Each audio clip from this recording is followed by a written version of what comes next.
Parasite है, ये host है। ऐसा करते हैं पैरासाइट को खत्म कर देते हैं या होस्ट को खत्म कर देते हैं या दोनों खत्म हो जाता है। इसी को बोलते हैं कोइवोल्यूशन। अगर होस्ट खत्म हो गया पैरासाइट खत्म हो जाएगा। अगर पैरासाइट खत्म हो जाएगा तो होस्ट को ज्यादा फर्क नहीं पड़ेगा, पर अगर दोनों खत्म हो जाए ये सारा कोइवोल्यूशन के अंदर आता है। वो क्या करता है, सोइल को होल्ड करता है। प्लांट को खत्म करोगे तो सोइल को कौन होल्ड करेगा, सोइल इरोजन होगा, है ना। रियलिटी बता रहे, डरना नहीं है। जितना एनसीईआरटी क्वेश्चन करा रहे इतना कर लो, एग्जाम बहुत अच्छा चल जाएगा। ठीक है, अब आगे तो ही बचाते हैं, टाइगर खुद बच जाएगा, है ना। फिगर ओवर क्यों लाते हो, फिगर लाते हो फीलिंग लाने के लिए। देखो ओवर एक्सप्लॉइटेशन का एग्जांपल आता है, ये है पैसेंजर पिजन और ये ओवर एक्सप्लॉइटेशन के अंदर आता है। उसके बाद हमारे पास स्टीलर सिकाओ जो हमारा है ओवर एक्सप्लॉइटेशन का एग्जांपल ये भी है। ठीक है, सब लोग एनसीईआरटी की लाइन को पढ़ेंगे, अच्छी तरीके से समझेंगे, यहाँ से आप वो सारा फीलिंग आएगा जो तुमको पढ़ा इतना देर से, आप तुमको और दिमाग में सेट होगा। ध्यान से देखना एनसीईआरटी का लाइन क्या क्या होता है। कोई भी टेस्ट पेपर दे दो, एलिन का, पीडब्ल्यू का या फिर आकाश का, किसी भी टेस्ट पेपर, क्योंकि ये चैप्टर से यही क्वेश्चन आता नहीं। ठीक है, आप टेम्परेट रीजन देखो, सीबीएसई 2010, 14, 10, 12 में आया हुआ है, तो ये आने का ज्यादा चांस है। क्या 3 में जब जाते होगे देखो कि लाइब्रेरी में पढ़ाई बहुत ज्यादा हो जाता है। क्यों लाइब्रेरी में पढ़ाई ज्यादा हो जाता है, ड्यू टू दिस कंडीशन। आप मान लेते ये अर्थ है, अर्थ पे अगर सनलाइट आ रहा है तो सनलाइट अगर एक पॉइंट पे बराबर हमेशा आते रहेगा तो वो जो स्पेस होगा हमारा वो अनडिस्टर्बेंस रहेगा। ये कितना भी 10th में 12th में एग्जाम तुम्हारा एक बार आएगा, बार-बार तो आएगा नहीं। तो ये सो हेलो एवरीवन, तो आज का जो टॉपिक होने वाला है that is biodiversity and conservation.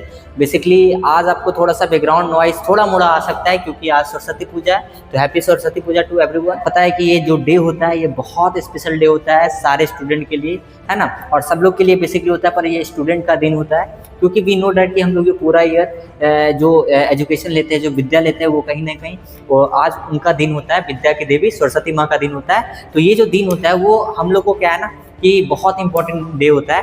कहीं ना कहीं ये जो दिन होता है हमें एक सही पाथवे पे चलना और एक सही डिसिप्लिन में रहने के लिए बताता है। वी नो डैट कि हम लोग पढ़ते हैं, अच्छे तरीक़े से हार्डवर्क करते हैं, पर वो करने के लिए एक सही डायरेक्शन में चलने के लिए भी जो हमें डायरेक्शन मिलता है वो कौन देता है, वो हमारा God, that means ultimate the God that is the Saraswati माँ। वी कैन से डैट कि वो हमें कहाँ से मिलता है, गॉड से मिलता है। ठीक है, तो हम लोग आज का टॉपिक को स्टार्ट करते हैं। बेसिकली ये जो लेक्चर है इसका लेक्चर आपको अवेलेबल होगा, लेक्चर नंबर 1, पर हम लोग क्या करेंगे कि इसको एक वन शॉट की तरह ट्रीट करेंगे और हम लोग लेक्चर 1 को भी रिवीजन यहीं पे कर लेंगे। तो अगर आप लेक्चर 1 को डिटेल में देखना चाहते हो तो वहाँ जाके आप जरूर 2x पे देखना, पर अगर आप यहाँ से पहले पढ़े हो तो अगर आप यहाँ से पूरा कवर करना चाहते हो तो यहाँ पे हम लोग वन शॉट में इस लेक्चर को खत्म कर रहे होंगे और बहुत सारे क्वेश्चन को भी करेंगे और बहुत सारे लेक्चर अवेलेबल है, आप जाके चेकआउट करो। Sexual reproduction in flowering plant, human reproduction, genetics, ये सारे लेक्चर अवेलेबल है, आप जाके देखो और बहुत सारे क्वेश्चन के साथ अवेलेबल है। तो हम लोग आज का टॉपिक स्टार्ट करते हैं। ठीक है, देखो जब भी हम बात करते हैं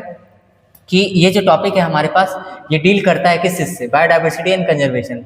जब हम देखते हैं कि सर बायोडाइवर्सिटी क्या होता है, जो बायोडाइवर्सिटी होता है, अब हम लोग यहाँ से टॉपिक को स्टार्ट कर रहे हैं तो अब हम लोग यहाँ से देखते हैं सर बायोडाइवर्सिटी होता क्या है। जब हम बायोडाइवर्सिटी का बात करते हैं तो वी नो डैट कि जो एडवर्ड विल्सन थे उन्होंने क्या किया, ये टर्म बायोडाइवर्सिटी को दिया। ठीक है सर, समझ में आ गया। और डाइवर्सिटी क्या है, सारे फॉर्म्स ऑफ लाइफ में हमारे पास होता है। एडवर्ड विल्सन क्या थे, सोशियो बायोलॉजिस्ट थे, है ना। अब उन्होंने बोला कि कुछ लेवल्स ऑफ बायोडाइवर्सिटी है। क्या क्या लेवल है, सबसे पहला उन्होंने बताया कि जेनेटिक लेवल है, फिर स्पीसीज लेवल है सर, फिर इकोलॉजिकल लेवल है। ठीक है, समझ में आ गया। अगर हम जेनेटिक डाइवर्सिटी में एनसीईआरटी क्या बोलता है कि डिस्ट्रीब्यूशन रेंज के हिसाब से हमारा क्या होता है कि रोवोल्फिया वोमिटोरिया एक ट्री होते हैं। क्या होता है, रोवोल्फिया, ये याद रखना, नीट में भी आया हुआ है बहुत बार क्वेश्चन। रोवोल्फिया वोमिटोरिया ये एक तरह का क्या होता है, ट्री होता है जो हिमालयन रीजन पे पाया जाता है और हिमालयन रीजन के रेंजेस के हिसाब से मतलब कि मान लो ये रेंजेस के हिसाब से क्या होता है, इसका जो कैपेसिटी है वो भी वैरी करता है। ABC, मान लो ABC रोवोल्फिया वोमिटोरिया का प्लांट है और ये रेंजेस के हिसाब से, मान लो कि ये हिमालयन का रेंजेस है, ये रेंजेस के हिसाब से इसका कैपेसिटी, जो पोटेंसी है, काम करने का क्षमता, वो भी क्या होता है, वैरी करता है। ये केमिकल निकालता है जिस केमिकल का नाम है रसरपाइन, और ये रसरपाइन का काम क्या होता है, ये बीपी को क्योर करता है। किसको क्योर करता है, बीपी को। बेसिकली ये एनसीईआरटी में आपका नहीं दिया हुआ है किस डिजीज के लिए बनाया गया था, किस डिजीज में काम करता है, बीपी को क्योर करता है। स्पीसीज में तुमको क्या याद रखना है कि वेस्टर्न घाट्स के पास क्या होता है, ज्यादा एम्फीबियंस है ना। तो अगर तुम्हारा एनसीईआरटी में लिखा हुआ है Western Ghats have more amphibians than Eastern Ghats, तुम वेस्टर्न घाट याद रखो ना, है ना। वेस्टर्न घाट्स है मोर एम्फीबियन देन ईस्टर्न घाट्स। उसके बाद नेक्स्ट है तुम्हारा इकोलॉजिकल। इकोलॉजिकल में तुमको याद रखना है कि जो स्कैवेंडियन कंट्री होता है वहां पे लेस इकोसिस्टम होता है। स्कैवेंडियन कंट्री में क्या होता है, लेस इकोसिस्टम होता है। तुम्हारा पॉइंट बना क्या देगा, मोर इकोसिस्टम। आगे बढ़ते हैं। अब उसका नेक्स्ट पॉइंट है कि जो हमारा डाइवर्सिटी है वो अकॉर्डिंग टू रॉबर्ट में उन्होंने क्या बोला था कि 7 मिलियन है। कितना है, 7 मिलियन है। उसके बाद डिस्कवरी क्या बोलता है, 1.5 मिलियन है ना। और पर रॉबर्ट में का क्या अंदाजा था कि लगभग कितना है, 7 मिलियन। उसमें से सबसे ज्यादा क्या है सर, इंसेक्ट है। ऐसा माना जाता है, ऐसा एनसीईआरटी बोलता है कि 10 एनिमल में 7 क्या है, इंसेक्ट है। 10 एनिमल्स में 7 इंसेक्ट ही है। ठीक है, by making graph give assumption of tropical and temperate diversity. उन्होंने एक ग्राफ बताया ग्राफ बता के बोला क्या, एक एजम्पशन दे दिया कि इतना हमारे पास क्या है, कि हमारे पास ट्रॉपिकल में इतना है और टेम्परेट डाइवर्सिटी इतना है। Why prokaryotic is not taken in a counting, biodiversity में हम लोग प्रोकैरियोटिक को क्यों नहीं मेंशन करते हैं? सबसे पहला अगर हम देखते हैं कि करेंट टैक्सोनॉमिकल मेथड हमारे पास जो अति करने का है, काउंट करने का एनिमल्स को, वो अच्छा नहीं है। करेंट टैक्सोनॉमिकल अच्छा नहीं है।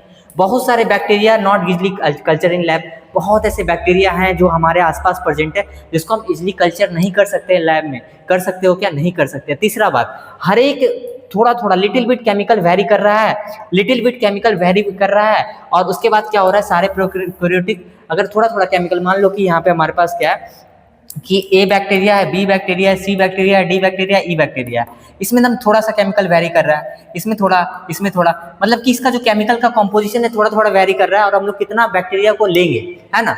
हम लोग we can not take so many bacteria का केमिकल्स, थोड़ा थोड़ा वेरी कर रहा है, तो हम लोग अगर उसको काउंट करना स्टार्ट करेंगे तो बिलियंस में चला जाएगा बैक्टीरिया।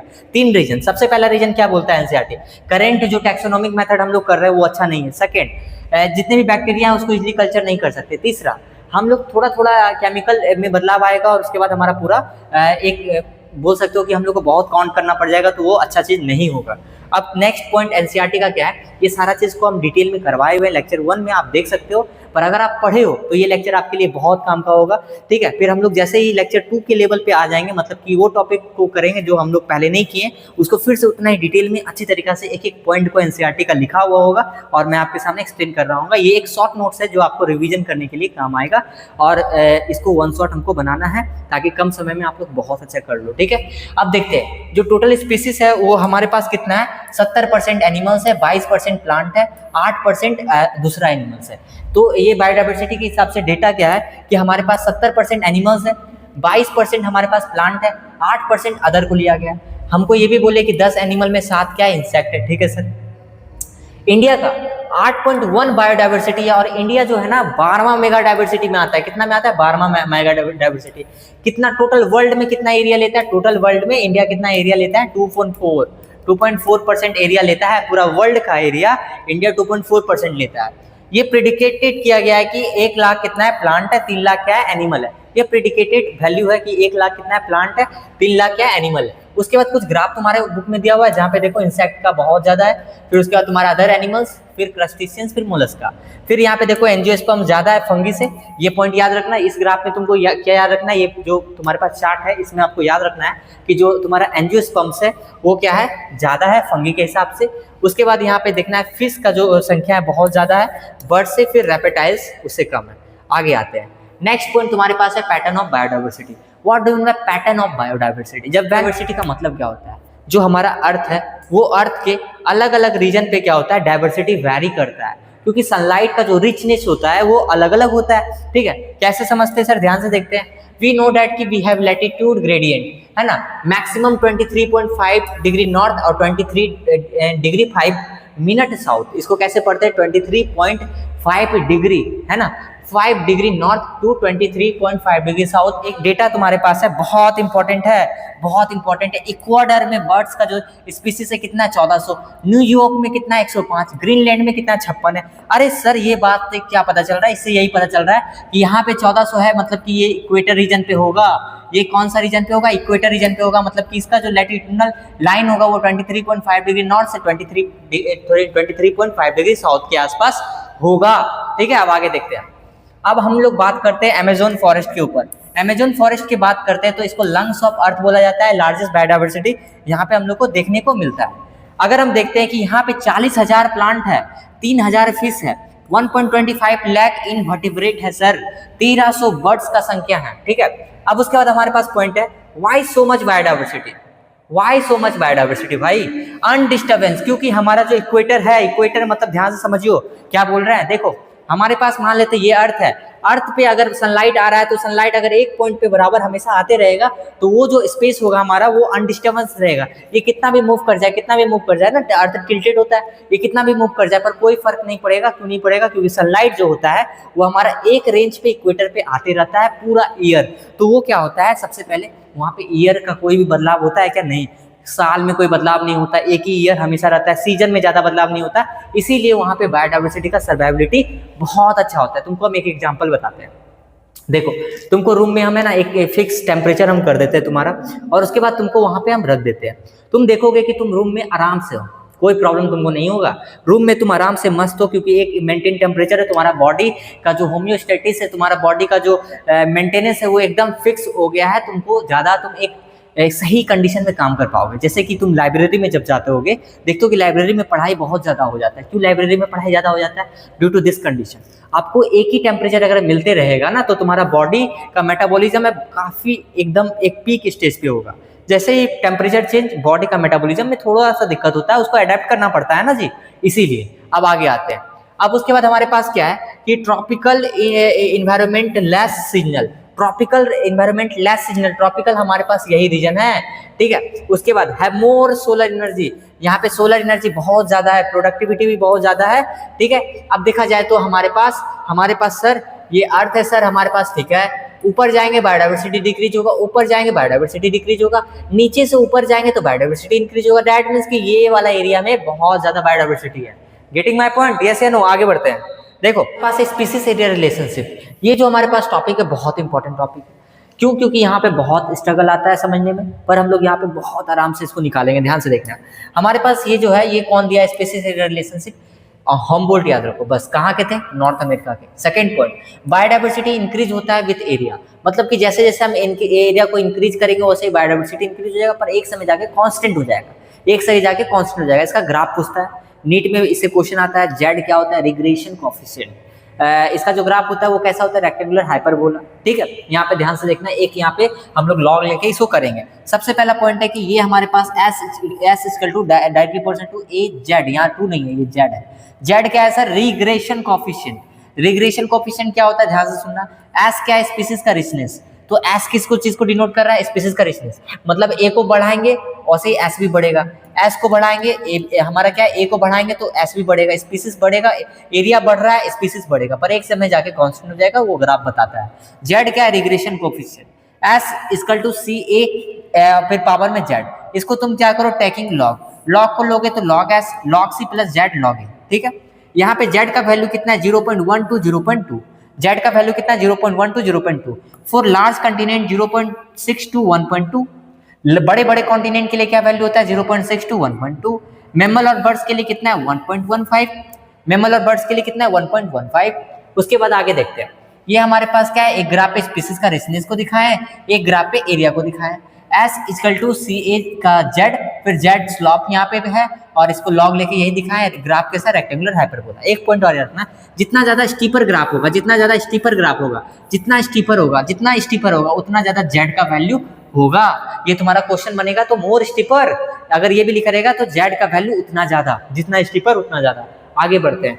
तुम देख सकते हो कि यहाँ पे बहुत सारे स्पीसीज का डाइवर्सिटी है।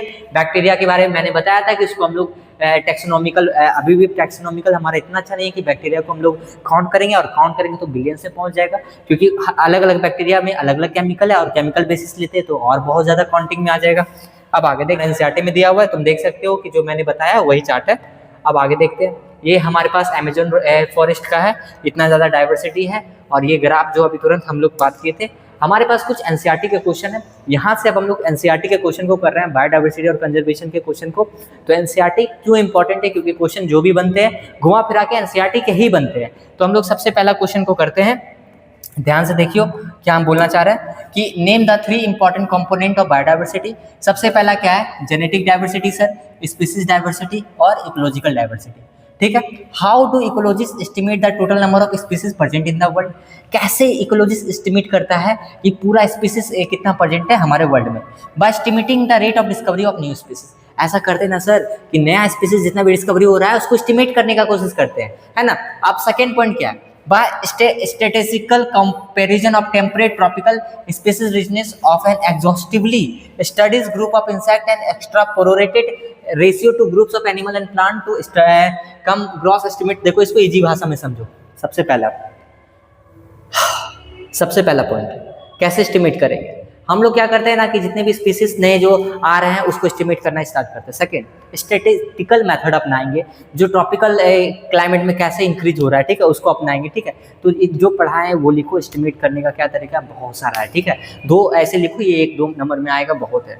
क्या 3 हाइपोथेसिस है जो हमारा बोल सकते हो कि put forth by ecologist explaining the greater biodiversity of tropical region in temperate region. देखो सीबीएसई 2010, 14, 10, 12 में आया हुआ है, तो ये आने का ज़्यादा चांस है।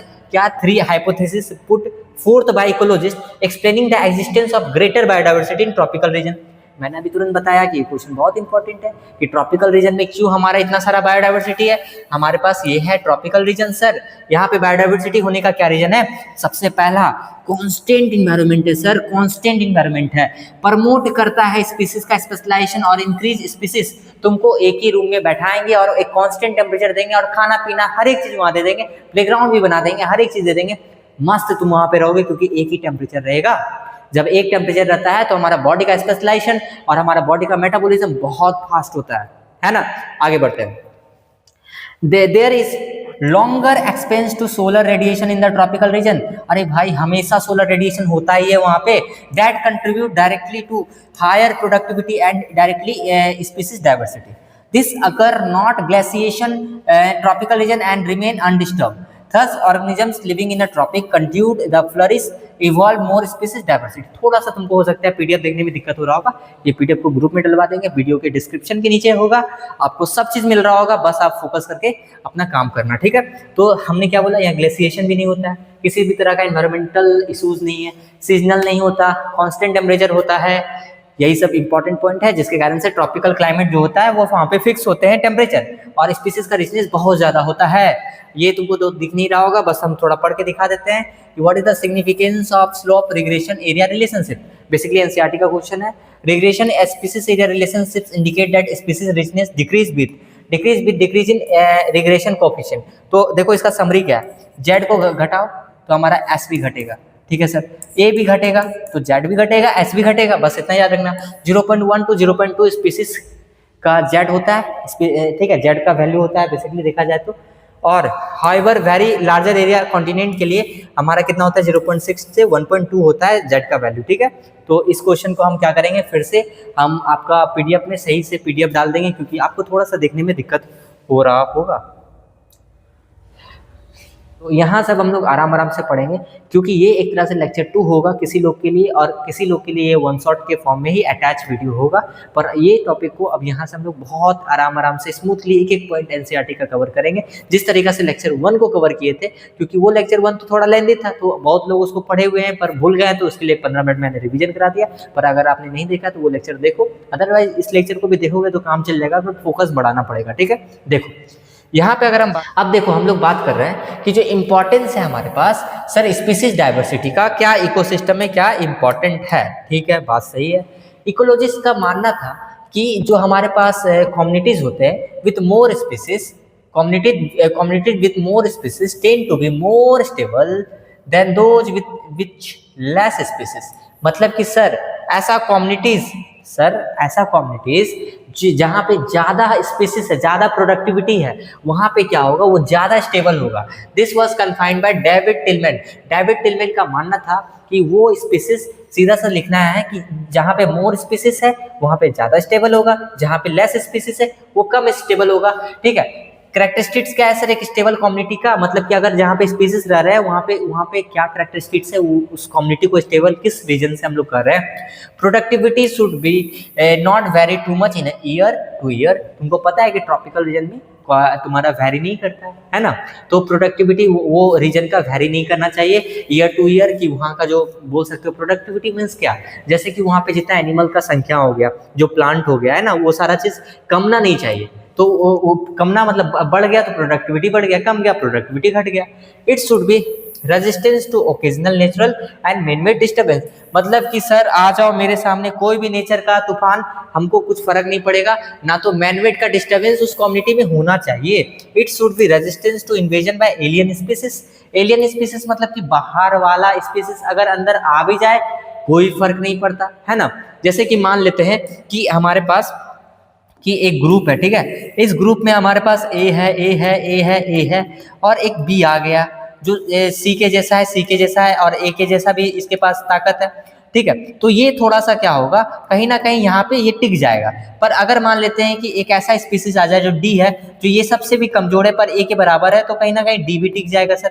पर एक ऐसा स्पीसीज समझ लेते हैं, एक ऐसा जगह है जहाँ पे ए है, ए है, ए है, ठीक है, स्पीसीज का रिचनेस ज्यादा नहीं है, एक बहुत बड़ा स्पीसीज आ गया, यहाँ पे आएगा, ये सबको खा जाएगा, सबको खा जाएगा। तो एक ऐसा कम्युनिटी होना चाहिए ना, एक ऐसा स्टेबल कम्युनिटी होना चाहिए जहाँ पे क्या हो ना कि कोई भी एलियन स्पीसीज आ जाए, बाहर का स्पीसीज आ जाए, वो उसका भी पेट पूजा हो जाए और बाकी सबका भी हो जाए, मतलब सबका घर चले, है ना। तो इस तरह का हमारा कंडीशन होना चाहिए, उसी को हम बोलते हैं स्टेबल कम्युनिटी, ठीक है, ताकि उसको भी खाना मिले और सबको खाना मिले। तो ये कम्युनिटी को कोई फर्क नहीं पड़ेगा। तो ये हमारा टॉपिक है।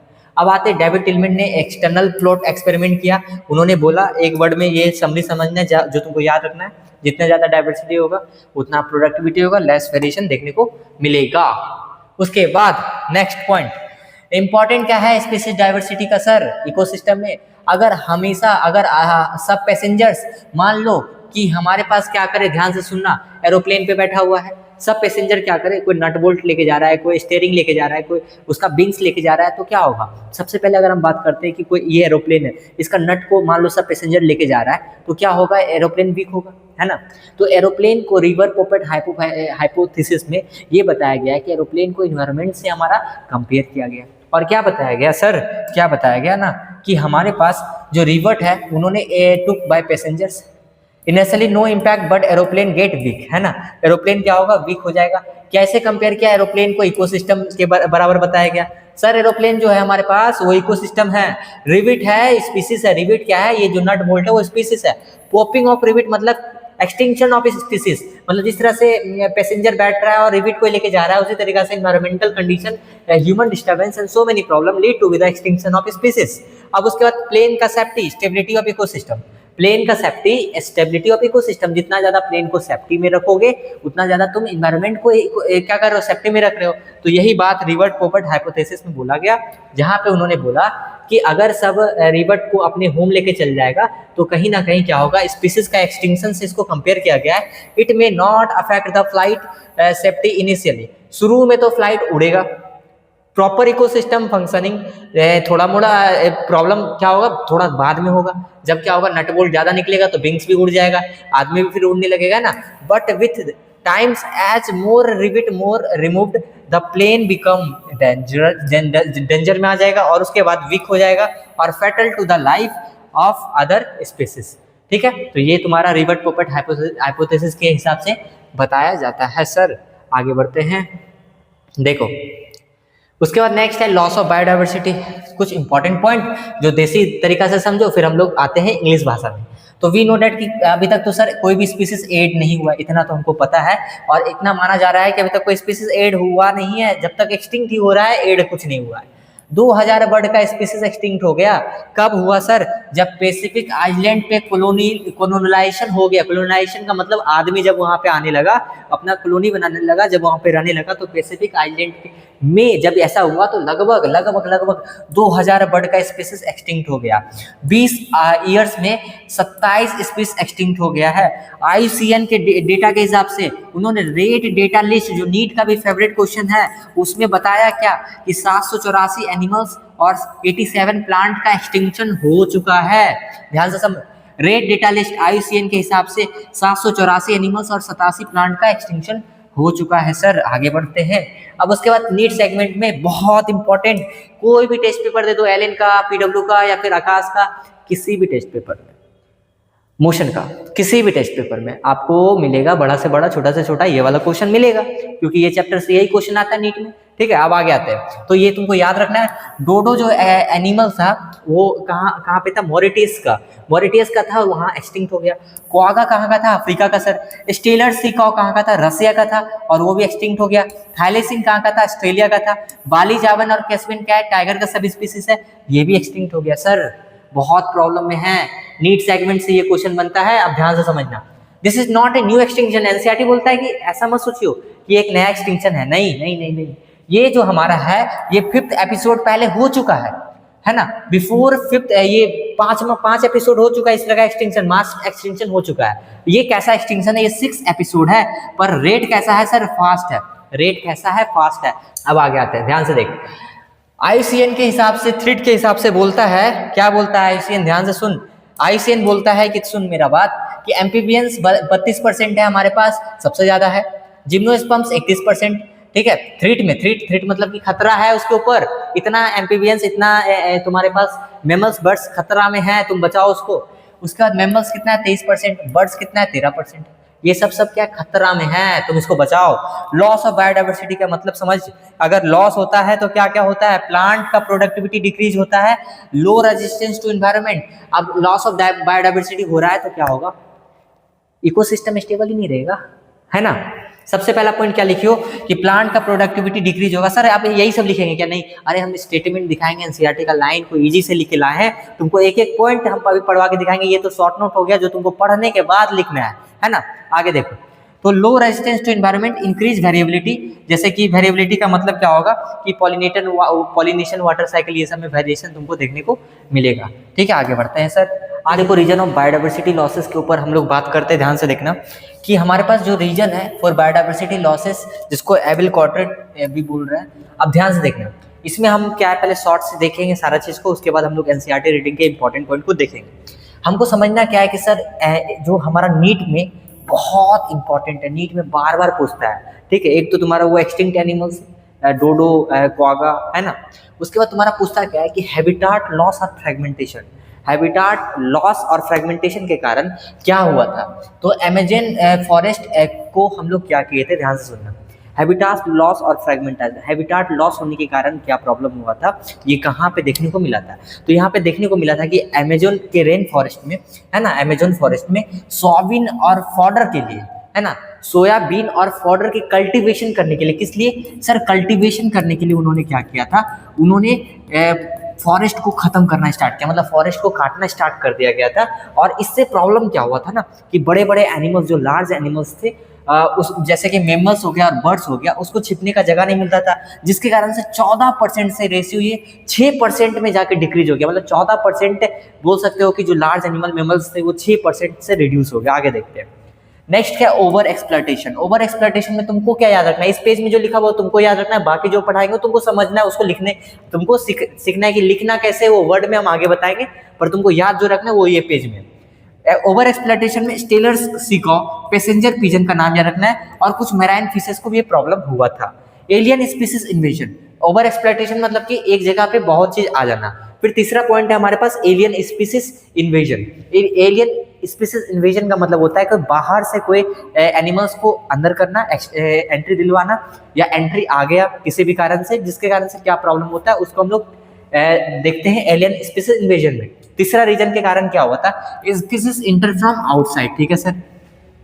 जैसे कि पार्थिनियम का नाम याद रखो, किसका नाम याद रखो, पार्थिनियम का नाम याद रखो। और ये जो पार्थिनियम होता है, और वाटर हाइसिन्स और लैंटेना, जो तुम्हारा 3 पॉइंट तुमको याद रखना है। अफ्रीकन का क्लेरियस ग्राइपाइनस एक कैट फिश था, उसको हम क्या बोलते हैं, क्लेरियस ग्राइपाइनस, जो इंडियन वाटर में डाल दिया गया था इलीगल, ठीक है। ये सारा एलियन स्पीसीज इन्वेजन के बारे में तुम्हारा बुक में दिया हुआ है, ठीक है। आगे देखते हैं। नाइल पर्च को अगर हम बात करते हैं, ध्यान से सुनना, नाइल पर्च को जब हम लोग लेक विक्टोरिया में एंटर कराएं तो 200 स्पीसीज जो एक्सटिंक्ट हो गया, किसका, चिकलिट फिश का, ये प्रॉब्लम देखने को मिला। ये सारा क्या है, एलियन स्पीसीज इन्वेजन के बारे में। को इवोल्यूशन क्या होता है, ध्यान से सुनना, ध्यान से मेरा बात समझ। हमारे पास क्या है ना, मान लेते हैं कि ये पैरासाइट है, ये होस्ट है, ऐसा करते हैं पैरासाइट को खत्म कर देते हैं, या होस्ट को खत्म कर देते हैं, या दोनों खत्म हो जाता है, इसी को बोलते हैं को इवोल्यूशन। अगर होस्ट खत्म हो गया, पैरासाइट खत्म हो जाएगा। अगर पैरासाइट खत्म हो जाएगा तो होस्ट को ज्यादा फर्क नहीं पड़ेगा, पर अगर दोनों खत्म हो जाए, ये सारा को इवोल्यूशन के अंदर आता है। होस्ट खत्म, पैरासाइट भी जिंदा नहीं रह पाएगा, ठीक है। तो इसी को बोलते हैं को इवोल्यूशन, जहां पे हम लोग बात कर रहे होंगे कि होस्ट प्लस प्रे, ये साइमल्टेनियसली क्या होता है, एक्सटिंक्ट हो जाता है, ठीक है। आगे बढ़ते हैं, ध्यान से देख। अब यहाँ से हम लोग एनसीईआरटी के लाइन को पढ़ेंगे, अच्छी तरीका से समझेंगे। यहाँ से अब वो सारा फीलिंग आएगा जो तुमको पढ़ा है इतना देर से, अब तुमको और दिमाग में सेट होगा। ध्यान से देखना एनसीईआरटी का लाइन क्या क्या होता है, ठीक है। बायोडाइवर्सिटी का बात करते हैं। It is caused by the over population, ज्यादा पॉपुलेशन है फिर भी हम फॉरेस्ट को काटेंगे। अर्बनाइजेशन, शहरीकरण होगा तो भी दिक्कत होगा। इंडस्ट्रियलाइजेशन ज्यादा करेंगे फिर भी वहां पे हमको जगह चाहिए, उसके लिए हमको ये काम करना पड़ेगा। Colonization of the tropical Pacific island, जिसके बारे में बात किए थे, ह्यूमन जिसके कारण से क्या होता है, एक्सटिंक्शन हुआ था 2000 स्पीसीज ऑफ नेटिव बर्ड्स। ये सबको हम शॉर्ट में लिखवा दिए। 15,500 species facing threat extinction world wide. ठीक है, अब ध्यान से आगे देखते हैं। लॉस ऑफ बायोडाइवर्सिटी में IUCN का रेड लिस्ट के हिसाब से मैंने बताया था कि 784 स्पीसीज इंक्लूडिंग जिसके अंदर क्या है, 338 वर्टिब्रेट्स, ठीक है, 359 इनवर्टिब्रेट्स, 87 प्लांट्स। लास्ट 500 ईयर में ये थ्रेटिंग है। थ्रेटिंग मतलब कि खतरा में। मैं तुमको बार बार बोल रहा हूँ कि तुमको इतना डेटा तुमको नहीं सोचना है कि याद रखना, नहीं। तुम्हारा जो क्वेश्चन एनसीईआरटी में करा रहे हैं, ये डेटा एक अप्रोक्सीमेशन है जो तुमको आइडिया देगा। जो एनसीईआरटी में क्वेश्चन है वो तुम्हारे लिए इंपॉर्टेंट है। ठीक है, आगे देखते हैं। 31% ऑफ जिम्नोस्पर्म्स और 32% ऑफ एम्फीबियंस और 12% वर्ड, ठीक है, स्पीसीज और 23% मैमल्स। ये क्या है ना, थ्रेटिंग फेस कर रहा है। ये क्या खतरा में है, ये मैंने अभी तुरंत बताया था। पहले वाला चार्ट तुम देखो, उसमें हम ये चीज़ चार्ट में लिखवाएं। कुछ रिसेंटली एक्सटिंक्ट स्पीसीज का जैसे कि डोडो है, जो मॉरिटियस, क्वागा अफ्रीका, थैलीसीन ये ऑस्ट्रेलिया और स्टेलर सिकॉ जो रसिया, और टाइगर का कुछ स्पीसीज जैसे बाली जावा और कैस्पिन। ये नाम मैंने नहीं लिखा था, ये नोट कर लेना तुम। बाली जावा और कैस्पिन ये टाइगर का स्पीसीज जो एक्सटिंक्ट हो गया। डोडो कैसा दिखता है, ध्यान से देख सकते हो। डोडो है ये अफ्रीका का है। उसके बाद क्वागा ये अफ्रीका का है। ठीक है, आई थिंक एक मॉरिटियस का है ना, तो मॉरिटियस का है। एक देख लेते हैं तुरंत हम लोग, ध्यान से देखना। हमारे पास डोडो मॉरिटियस का था। ठीक है, डोडो कहाँ का था, मॉरिटियस का था ना, मॉरिटियस का था। सर आप गलत लिख देते हो, ठीक है, गलत लिख देते हो, ध्यान से देखो।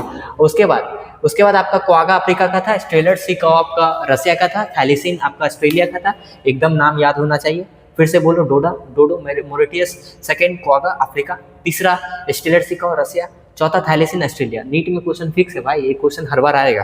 ठीक है, ये क्वेश्चन आउट रहता है। ठीक है, ध्यान से देखते हैं। थैलीसीन ऑस्ट्रेलिया, स्टेलर सिकॉ रसिया। ठीक है, अब आगे आते हैं। देखो, अब आगे की बात करते हैं हम लोग तुरंत। लास्ट 20 ईयर्स में हुआ क्या है ना कि 27 स्पीसीज डिसअपियर्ड हो गए। 5 एपिसोड हुआ है मास एक्सटिंक्शन, और ये मेरा छठा एक्सटिंक्शन है। पर कोई बात नहीं, बट रेट क्या है, 100 से 1000 टाइम फास्टर बताया जा रहा है, जो मैंने तुमको शॉर्ट नोट्स में बताया है। डिक्रीज इन प्लांट्स प्रोडक्शन, और अगर हम बात करते हैं लॉस ऑफ बायोडाइवर्सिटी रीजन, जिसके कारण क्या क्या प्रॉब्लम आ सकता है।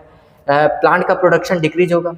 Less resistance to environment disturbance such as drought. ठीक है, अब देखो, जब प्लांट फॉरेस्ट ही खत्म करोगे तो इन्वायरमेंटल फैक्टर तुरंत अफेक्ट करेगा ना वेदर को। ठीक है, उसके बाद इंक्रीज वेरिएबिलिटी इन इकोसिस्टम। बहुत इकोसिस्टम रैपिड में थोड़ा थोड़ा बदलेगा, मौसम चेंज होगा, बहुत तरह का प्रॉब्लम आएगा। प्लांट का प्रोडक्टिविटी और water uses, paste, disease cycle, water cycle, pollination, ये सब चीज़ में अफेक्ट देखने को मिलेगा। तो ये तुम देखो ना, ये सारा चीज़ है तुम्हारा ग्रुप में सब डालेंगे। अब देखो, कॉज ऑफ बायोडाइवर्सिटी क्या है। हैबिटाट लॉस के बारे में भी तुरंत बताएं। Destruction of habitat is primary source of extinction of species. Habitat को डिस्ट्रक्शन करना प्राइमरी एक कॉज है extinction of species. Tropical rain forest initially covered 40% of the land surface of the earth, but now cover 6% of the land area. Oh my God, ध्यान से सुनना। Tropical rain forest initially covered 14% of land surface of earth. अभी का data देखा जाए तो 6% land area को मात्र कवर कर रहा है। ये तो बहुत गलत है। अमेजन रेन फॉरेस्ट को लंग्स ऑफ प्लैनेट बोलते हैं। इसको काटा गया कल्टीवेशन के लिए, किसके लिए सर, सोयाबीन, और किसके लिए, grassland for raising beef cattle, है ना। उसके बाद large size habitat are broken fragmented due to human settlement, building route. भाई अपना मतलब कि अपना काम के लिए हर चीज़ को काटा जा रहा है। Population of animal required large territories, और कुछ एनिमल इसके कारण से माइग्रेट हो गया और डिक्लाइन कर गया, जो मैंने आपको बता दिया। ओवर एक्सप्लॉइटेशन में क्या क्या याद रखना है, हम पहले बताएं, फिर से सुनो। Biological system is over exploited by the man, okay sir, for the natural resources, it result in the degradation और extinction of the resources, okay. Example Steller sea cow, okay sir, passenger pigeon, ठीक है, और बहुत सारे marine fishes जो over exploitation के कारण problem हुआ। Alien species, alien exotic species का इन्वेजन। कुछ एलियन एक्सोटिक स्पीसीज जो होते हैं इंट्रोड्यूस किए जाते हैं किस लिए, तुम्हारा अनइंटेंशनली मतलब एक तो इंटेंशनली होता है, कुछ अनइंटेंशनली मतलब प्रॉब्लम क्रिएट करने के लिए, है ना। कुछ इंटेंशनली भी हम लोग डालते हैं, ठीक है। और हो सकता है कि पहले पार्ट थे, कुछ ऐसे प्लांट होते थे ना वीडीसाइड, जो सुंदर लगते थे देखने, उसको हम लोग लाएं। अब उसके बाद क्या हुआ, वो एक तरह से वीडीसाइड के जैसा एक्ट करने लगे, तो उसको अब उससे परेशान है हम, है ना। जैसे कि तुम्हारा वाटर हाइसिंस है, उसके बाद पार्थेनियम है, और उसके बाद क्या हुआ ना कि और deliberately become invasive land and cause harmful impact resulting in the extinction of the indigenous species जो खतरा में पहले से ही। अब देखो ध्यान से, नाइल पर्च के बारे में हम लोग बात किए थे। Large predator fish when introduce in lake Victoria east Africa का बात कर रहे हैं, causes the extinction of the ecologically unique assemblies more than 200 species of chiclet fish खत्म हो गया, एक्सटिंक्ट हो गया। तुमको नाइल पर्च और चिकलेट फिश का नाम याद रखना है। उसके बाद कॉजेज ऑफ बायोडाइवर्सिटी में फिर है तुम्हारा invasive weed like a parthenium, कैरोटोरा जिसको बोलते हैं, लेंटेना, इकॉर्निया जिसको वाटर हाइजिन बोलते हैं। सर ये इन्वायरमेंटल डैमेज करता है, threat of our native species. उसके बाद इंट्रोडक्शन ऑफ अफ्रीकन कैटफिश जिसको क्लेरियस ग्रेपैनस बोलते हैं, of for aquaculture purpose posing a threat of indigenous cat fishes of Indian river. ठीक है, को एक्सटिंक्शंस क्या है सर? को एक्सटिंक्शंस क्या है? अभी तुरंत ये सब हम लोग बात कर चुके हैं, सिर्फ पढ़ रहे हैं। ठीक है, जब स्पीसीज क्या होता है, become extinct, the plant and animal species associated with is obligatory marine also become extinct. Example, if the host fish species become extinct, जितने भी पैरासाइट होंगे वो exclusively dependent on it will be become extinct. In A plant pollinator mutualism also extinct, one result in the extinction of the other. एक extinct होगा sir तो कहीं ना कहीं दूसरा एक्सटिंक्ट होगा। म्यूचुअलिज्म, तुम friend with benefit, that means कि मेरा बेनिफिट तुमसे, तुम्हारा बेनिफिट मेरे से, दैट मीन्स कि म्यूचुअलिज्म भी हमारा को इवोल्यूशन के अंदर आता है। आगे बढ़ते हैं सर, ये पैसेंजर पिजन का फिगर है। फिगर ओवर क्यों लाते हो? फिगर लाते हो तो फीलिंग लाने के लिए। देखो ओवर एक्सप्लॉइटेशन का एग्जांपल में आता है, ये है पैसेंजर पिजन और ये ओवर एक्सप्लॉइटेशन के अंदर आता है। उसके बाद हमारे पास स्टीलर सिकाओ जो हमारा है ओवर एक्सप्लॉइटेशन का एग्जांपल, ये भी है। ठीक है सर, ए अच्छा से देखो, इसको अच्छा से देखो, बहुत सुंदर लग रहा है ये तो। ठीक है, ये बहुत सुंदर है, ये क्या है, बहुत सुंदर है, देखो यहाँ पे। अब आगे देखते हैं biodiversity and conservation Amazon rain forest. अब आते हैं नेक्स्ट, रीजन फॉर कंजर्वेशन, है ना sir. Why we need to be conserve, why we need to be conserve, आगे देखते हैं। Narrow utilization, sir narrow utilization का मतलब क्या होता है सर? डायरेक्ट बेनिफिट, खाना मिलता है, फाइबर मिलता है, टिम्बर मिलता है, ड्रग्स मिलता है, 25% ड्रग्स। बायो प्रोस्पेक्टिंग, हम यहाँ से जेनेटिक और मोलिकुलर बेनिफिट के लिए, है ना, मोलिकुलर बेनिफिट, इसका स्टडी भी करते हैं। सर ये इतना ही पढ़ाओगे क्या? नहीं रे, ये तो ट्रेलर है, अभी हम लोग आगे इसको फिर से रीड करेंगे एनसीईआरटी से, ये इंपॉर्टेंट पॉइंट। ब्रॉडली यूटिलाइजेशन, क्यों कंजर्व करना है? पहला पॉइंट हमारा narrow utilization, direct benefit. Indirect benefit को क्या बोलते हैं? Broadly utilization. ठीक है, अब आगे आते हैं ethical, biodiversity share with us, है ना, बायोडाइवर्सिटी दिखाता है, बहुत सारा बायोडाइवर्सिटी है। इंट्रिंसिक वैल्यू, अंदर का उसका जो गुण है। उसके बाद एग्जांपल क्या है? एस्थेटिक प्लेजर, हम फूल को देखते हैं, फ्लावर को देखते हैं, खुश होते हैं, प्लांट को देखते हैं, बहुत खुश होते हैं। फिर ऑक्सीजन हमको देता है इनडायरेक्टली, पॉलिनेशन कराता है सर, यही सब हमारा क्या है? इनडायरेक्ट बेनिफिट है। ठीक है, अब आगे आते हैं इंटरनल एफर्ट के हिसाब से देखा जाए तो ये तुम्हारा लास्ट पेज होगा आई थिंक कि इसके बाद भी है, भाई खत्म ही नहीं होता है। Internal effort to conserve biodiversity, तो इसमें हमारे पास अर्थ समिट है जो रियो में किया गया था। रियो कहाँ है? ब्राजील में, 1992। मेन मुद्दा क्या था सर? इसमें सस्टेनेबल डेवलपमेंट के ऊपर बात किया गया। ठीक है ठीक है ठीक है ठीक है, आगे आते हैं वर्ल्ड समिट जोहान्सबर्ग जो साउथ अफ्रीका का रीजन है, 2002 में किया गया। ठीक है, 2002 में किया गया। डिक्रीज इन बायोडाइवर्सिटी, इसमें टॉक किया गया डिक्रीज इन बायोडाइवर्सिटी के ऊपर कि बायोडाइवर्सिटी डिक्रीज कर रहा है, उसको कैसे इंक्रीज किया जाए इन रीजनल लेवल पे और लोकल लेवल पे और ग्लोबल लेवल पे। ये भी नीट में आता है। ठीक है, नीट में क्या आएगा? अर्थ समिट कहाँ हुआ? रियो कब हुआ? वर्ल्ड समिट कब हुआ? कहाँ हुआ? South Africa Johannesburg, Rio Brazil 1992। Method of conservation के ऊपर बात करते हैं तो इन सिटू है हमारे पास, जहाँ पे हमको क्या करना रहता है? इमीडिएट खतरा है उसको प्रोटेक्ट करो। इमीडिएट प्रोटेक्ट नहीं करोगे तो बहुत दिक्कत है। प्रोटेक्ट फास्ट करना है, bring out from natural environment. अब ज़्यादा जल्दी प्रोटेक्ट करना है तो क्या करो? उसको नेचुरल इन्वायरमेंट से उसको निकालो, उसके बाद प्रोटेक्ट करना स्टार्ट करो। जैसे कि सर सीड बैंक कर सकते हैं, जूलॉजिकल पार्क बना सकते हैं, वाइल्ड लाइफ सफारी पार्क, उसके बाद क्रायो प्रिजर्वेशन और botanical garden. This was come under the what we can say that कि एक्सिटू, है ना, एक्सिटू। अगर इंसिटू बोल दिए तो गलती हो गया, इंसिटू। अब देखो इंसिटू में क्या है कि नॉट इमीडिएट रिक्वायर्ड, मतलब कि सर हमको इमीडिएट जरूरी नहीं है। ऐसा है कि ऐसा करते हैं ना कि फॉरेस्ट को ही बचाते हैं, टाइगर खुद बच जाएगा, है ना। तो मतलब कुछ उसको क्या बोलते हैं कि टाइगर को बचाना है तो फॉरेस्ट को बचा लेते हैं ना, एलिफेंट को बचाना है तो फॉरेस्ट को बचा लेते हैं। तो ये हमारा किसके अंदर आएगा? इंसिटू। तो यहाँ पे देखो टू कंजर्व टाइगर ऐसा करते हैं कि फॉरेस्ट को कंजर्व कर देते हैं सर। उसके बाद हॉटस्पॉट का बात करते हैं। ठीक है, हॉटस्पॉट का बात कर सकते हैं, हाई बायोडाइवर्सिटी जहाँ पे होता है। हॉटस्पॉट है क्या?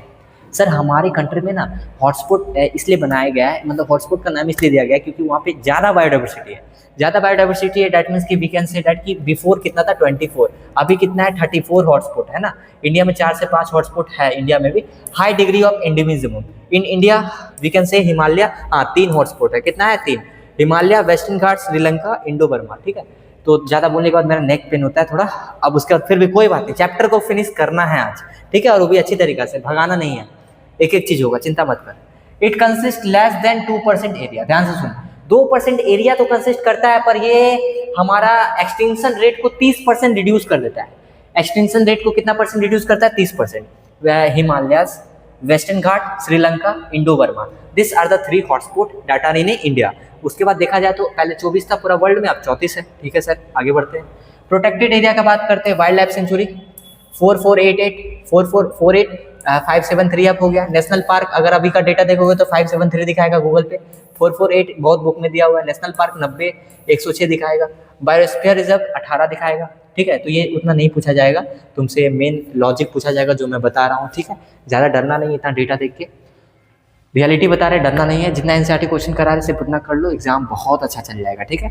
अब आगे देखते हैं सेक्रेट ग्रुप्स क्या होता है। अब देखो ट्राइबल्स लोग भी बोलते हैं भाई मेरा भी तो कुछ है, तो सेक्रेट ग्रुप्स बनाया गया, जो ट्राइबल्स अपना बोलते हैं कि मेरे ना एक प्लांट का ब्रांच भी नहीं काट पाओगे तुम, ठीक है। तो सेक्रेट ग्रुप मतलब कि जो फॉरेस्ट कंजर्व करता है ट्राइब्स के द्वारा। गारो, खासी, जैंतिया, अरावली हिल्स, चंद्रावास्टा, सरगुजा, ये सब कुछ है जो तुमको इंपॉर्टेंट नेम तुमको मिलेगा। और भी बातें हैं जो हम लोग करेंगे, अब यहाँ पे हम लोग बात करने होंगे।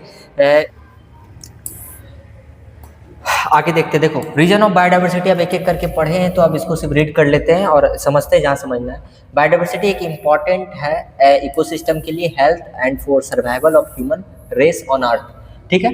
अब देखो there are 3 main region for conserving a biodiversity which have been classified into following categories, ठीक है। आगे देखते हैं क्या क्या है, जैसे कि नैरो यूटिलाइजेशन के बारे में बात किए, जहाँ पे human beings direct economic we can say benefit उठाता है from nature like a food, firewood, ठीक है, fibres, construction material, industrial and product. उसके बाद तुम्हारा क्या है, natural life and medicinal important product, ये सारा चीज़ क्या है जो ह्यूमन यूज करता है। More than 20% of the drugs are we can say that की derive from the plants and about 25,000 species जो है प्लांट यूज करता है नेटिव पीपल। ये भी देखो ट्रेडिशनल मेडिसिन, ये हम लिखवाए हैं ये पॉइंट, ठीक है। आगे देखते हैं बायोडाइवर्सिटी बहुत इंपॉर्टेंट रोल निभाता है ताकि sustainable very goods and service for species as well as ecological system different service provide करता है। जैसे कि Amazon forest is estimated to continue 20% of total oxygen. तुमको पता होना चाहिए अमेजन फॉरेस्ट 20% जो ऑक्सीजन है वो अर्थ का फुलफिल कर देता है ना। आगे देखते हैं इकोसिस्टम प्रोवाइड पॉलिनेटर लाइक बीज, है ना, bumble bees, birds and bats which are pollinate plant to form fruits and seeds. Aesthetic pleasure like birds watching spring, जब तुम क्या है बर्ड्स को देखते हो, जब क्या है तुम्हारा birds watching spring flowers in full boom, walking through the thick forest, walking up the bubble song, है ना, bulbul song are some of the benefits of the ecosystem. ये सब हम लोग देख लिए। इथिकल रीजन क्या है सर, ध्यान से देखना। There are thousands of plants, animals, ठीक है, and microbes which are not useless. Everyone has such intrinsic value. It is not any economical value to us, ठीक है। अब देखो हर एक इतना सुंदर सुंदर हमारे पास बटरफ्लाई है, बर्ड्स है, हर एक चीज़ है, एनिमल्स है, तो हर एक चीज़ का अपना इंट्रिंसिक वैल्यू है ना।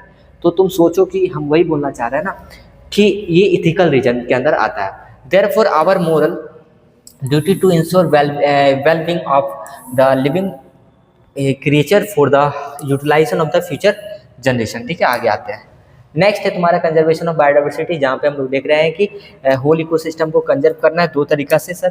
पहला तुम्हारा क्या है, इन सीटू कंजर्वेशन, ठीक है, उसके बाद एक्स सीटू कंजर्वेशन। हॉटस्पॉट बना लो सर, प्रोटेक्टेड एरिया करो, बायोस्फीयर रिजर्व होना चाहिए, जो प्रोटेक्टेड एरिया में नेशनल पार्क होना चाहिए, वाइल्ड लाइफ सेंचुरी जो प्रोटेक्टेड है, सेक्रेट ग्रुप्स। फिर उसके बाद तुम्हारे पास 2 एक्स2 कंजर्वेशन में थ्रेटेन स्पीसीज को प्रोटेक्शन करना है, उसके बाद प्रोटेक्शन करो गैमेट का। कैसे कर सकते हैं, टिश्यू कल्चर करेंगे गैमेट का प्रोडक्ट, कैसे गैमेट को कैसे प्रिजर्व करेंगे, टिश्यू कल्चर करेंगे, सीड बैंक और जीन बैंक भी होता है। जूलॉजिकल पार्क है सर, बॉटनिकल गार्डन है, वाइल्ड लाइफ सफारी पार्क है हमारे पास। एक इंस्टीट्यूट के बारे में बताए थे, ऑन साइट कंजर्वेशन, है ना। इंस्टीट्यूट के बारे में ऑन साइट मतलब कि साइट अब देखो this involves protection of species in their natural habitat, मतलब कि उसी के हैबिटेट में तुम उसको रख, ऑन साइट रख, उसी के हैबिटेट में रख। एक्सी2 मतलब ज़्यादा खतरनाक है, ज़्यादा खतरा में उसको तुम उसके साइड से निकाल, एक्सी2 मतलब उसके साइड से निकाल, एक्सी2 मतलब उसके साइड से निकाल, इन-सिटू मतलब उसी के एनवायरनमेंट में रख के उसको प्रोटेक्ट कर। Biodiversity hotspot, there are region of high levels of species richness, high degrees of endemism. Endemism मतलब कि ऐसा स्पीसीज जो एक ही एरिया में क्या है लिमिटेड रीजन में पाया जाता है, उसको इंडेमिक स्पीसीज बोलते हैं, ठीक है।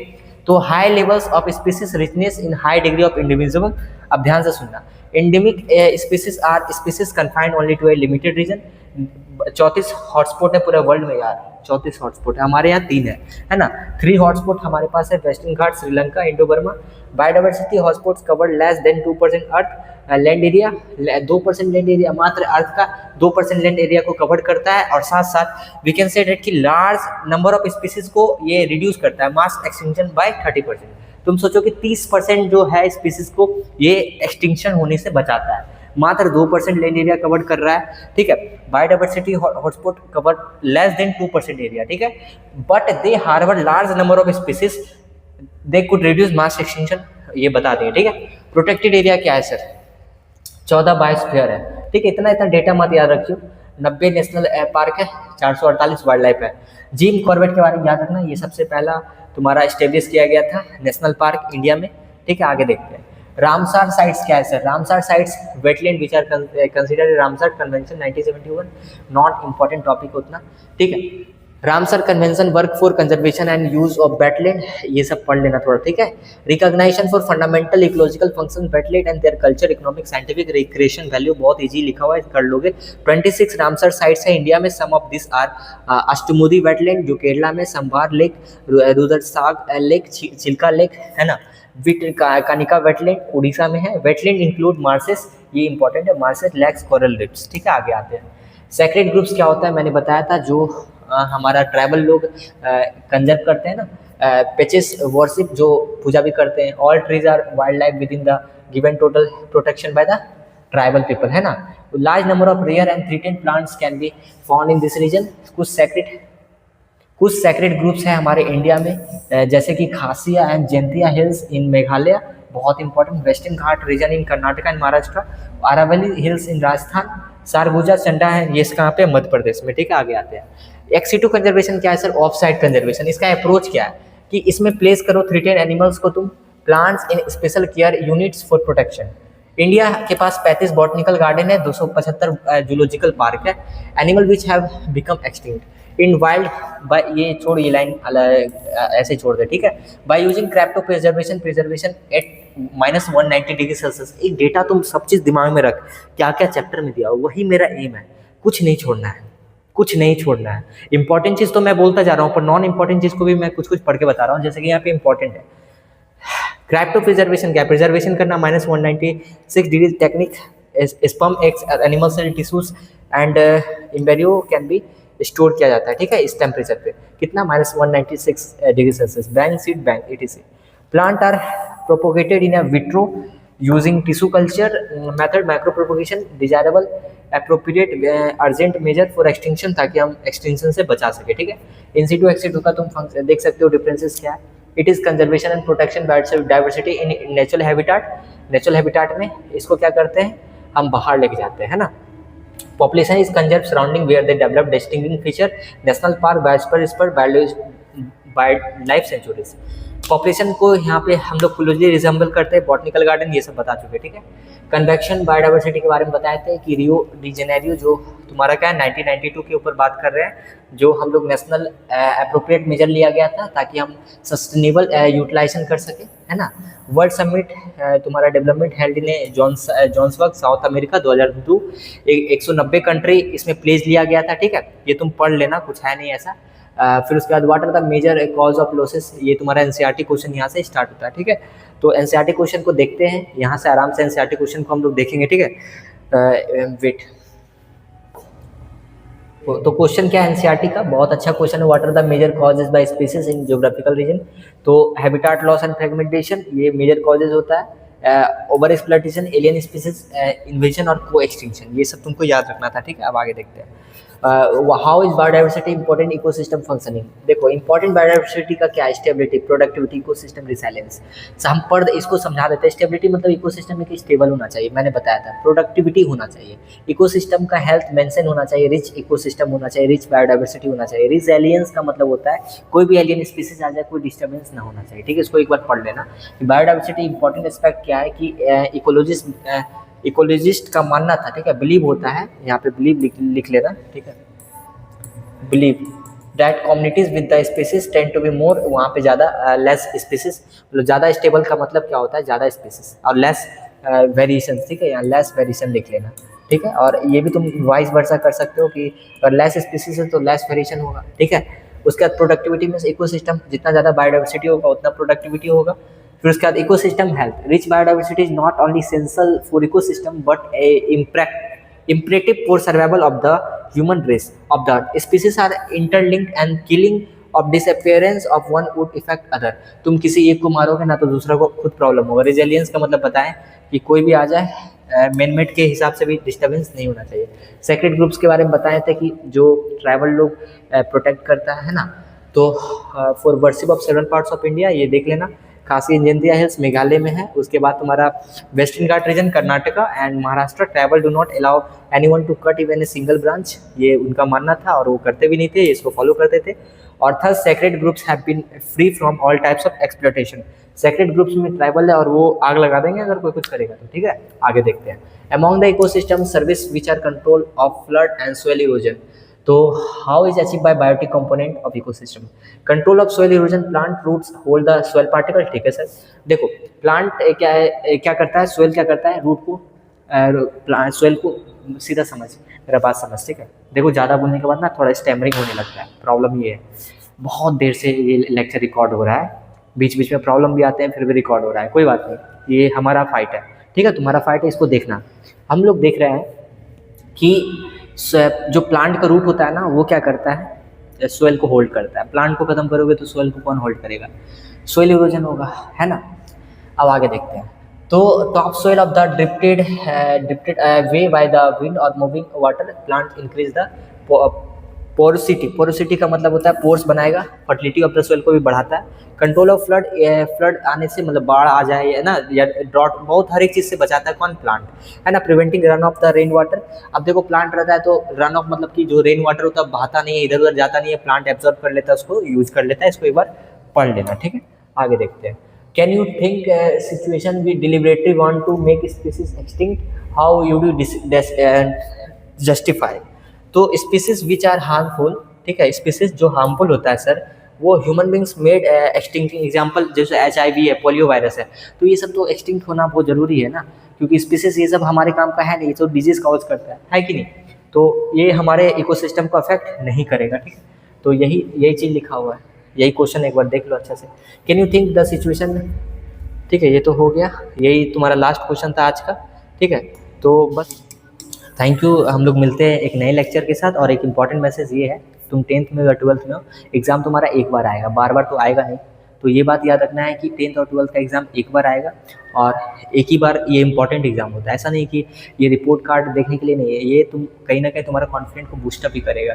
तो फेस्टिवल में जितना समय देना उतना दो, बाकी के समय अपने फोकस करो, क्योंकि टाइम लिमिटेड है और उसी लिमिटेड टाइम में तुमको पढ़ना है, ठीक है। टाइम को बढ़ा नहीं सकते, टाइम को भले घटा सकते हैं टाइम बर्बाद करके, तो टाइम पे फोकस करो, टाइम तुमको बहुत चीज़ दे देगा, ठीक है।